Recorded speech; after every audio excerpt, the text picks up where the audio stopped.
नमस्कार, आप देख रहे हैं ऑनलाइन न्यूज वाला। मैं हूं आपके साथ दीपक गुप्ता।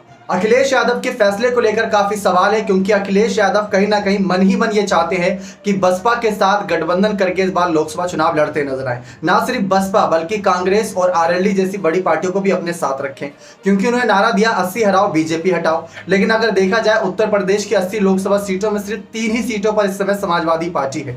जी हाँ, जब तक नेताजी थे तब तक तो देखा जाए अच्छा खासा दबदबा बनता था। एक समय 2004 में 35 सीटें तक जीत गई थी समाजवादी पार्टी, फिर उसके बाद 20 से ज्यादा सीटें जीती 2009 के चुनाव में। लेकिन धीरे धीरे ये ग्राफ गिरता चला गया। 2014 और 2019 में 5-5 सीटें थी। लेकिन अभी हाल ही में जब 2022 में उपचुनाव हुए तो रामपुर और आजमगढ़ भी खो दिया, जिसकी वजह से 3 ही सीटों तक सीमित रह गई यहाँ पर समाजवादी पार्टी। लेकिन 10 सांसद मायावती के उत्तर प्रदेश में, तो ऐसे मायावती पर भी सबकी नजरें बनी है। अखिलेश यादव से पूछा गया मायावती से गठबंधन के सवाल को लेकर कि आखिर उनका क्या कहना है। उन्होंने कहा कि हमारा मकसद ये कि बीजेपी को हराना है, और अगर बीजेपी को दिल्ली की सत्ता तक पहुंचने से रोकना है तो ऐसे में उत्तर प्रदेश में उनको रोकना बहुत ज्यादा जरूरी है।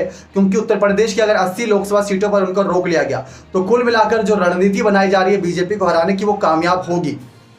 क्योंकि बाकी जो राज्य हैं, जैसे बात कर ले बिहार की, वहां से नीतीश हुंकार भर रहे हैं, पश्चिम बंगाल से ममता बनर्जी खड़ी हो गई हैं, दिल्ली से अरविंद केजरीवाल हैं, महाराष्ट्र से शरद पवार और उद्धव ठाकरे हैं। तो जितने विपक्षी दल वहां के बड़े बड़े दल हैं वो सब साथ में। लेकिन उत्तर प्रदेश ही एक ऐसा राज्य है जहां पर मायावती अलग, अखिलेश अलग, और आरएलडी के पता नहीं सुर मिल पाएंगे या नहीं मिल पाएंगे अखिलेश के साथ, सवाल वहां पर भी खड़ा है। तो अखिलेश ने एक तरीके से बेबसी के साथ संदेश दिया यहाँ पर। मायावती के लिए भी बहुत बड़ा संदेश है कि अगर साथ आ जाएंगे और बीजेपी को हरा देंगे तो कामयाबी पा सकेंगे। क्योंकि राहुल गांधी ने एक बात कही थी और अखिलेश ने भी उस पर सहमति जताई थी, मायावती ने भी। उन्होंने कहा था कि आज के समय में अल्पसंख्यक वर्ग और पिछड़ा वर्ग अपने आप को मोदी सरकार में सुरक्षित महसूस नहीं करता है, वो डरा डरा नजर आता है। तो इस पर मायावती ने भी सहमति जताई थी। अब अखिलेश जानते हैं कि अगर बसपा के साथ गठबंधन के साथ यहाँ पर चुनाव लड़ा तो फायदा मिलेगा। पिछली बार तो बसपा को ही फायदा मिला था, लेकिन बावजूद इसके बसपा यहाँ पर आगे चुनाव नहीं लड़ना चाह रही गठबंधन के सहारे। अखिलेश ने साफ कहा कि जब भी हमने किसी के साथ गठबंधन किया तो बहुत ही सही तरीके से और पक्ष निष्पक्ष ना होते पारदर्शी तरीके से हमने गठबंधन में सहायता करी। हमने कोई भी वहां पर गलत काम नहीं किया था, ये बात उन्होंने साफ स्वीकार करी।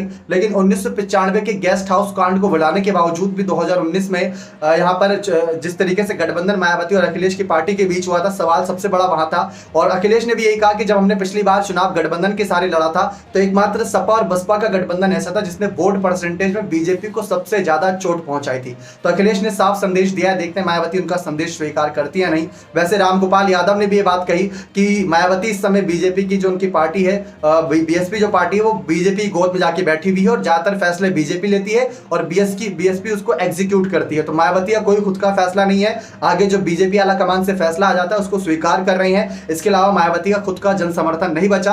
अब वो बीजेपी के सहारे, और अगर सहारा नहीं देंगी तो सीबीआई और ईडी की जांच इनके खिलाफ होगी। एक तरफ रामगोपाल यादव का ऐसा बयान, दूसरी तरफ अखिलेश यादव की बेबसी। देखते हैं उत्तर प्रदेश में कौन है ऐसी पार्टी जो 80 लोकसभा सीटों पर रोक पाएगी। आपको क्या लगता है कि बीजेपी को कितनी सीटों पर रोका जा सकता है? 2019 में 64 सीटों पर रोक दिया था, 2014 में 71 सीटों पर रोका था, लेकिन 2019 में 64 सीटों तक आंकड़ा आ गया था और बीएसपी ने सबसे ज्यादा सेंधमारी करी थी। इस बार कितना पॉसिबल आंकड़ा लग रहा है, अपनी राय कमेंट सेक्शन में जरूर दीजिएगा। बहुत बहुत धन्यवाद।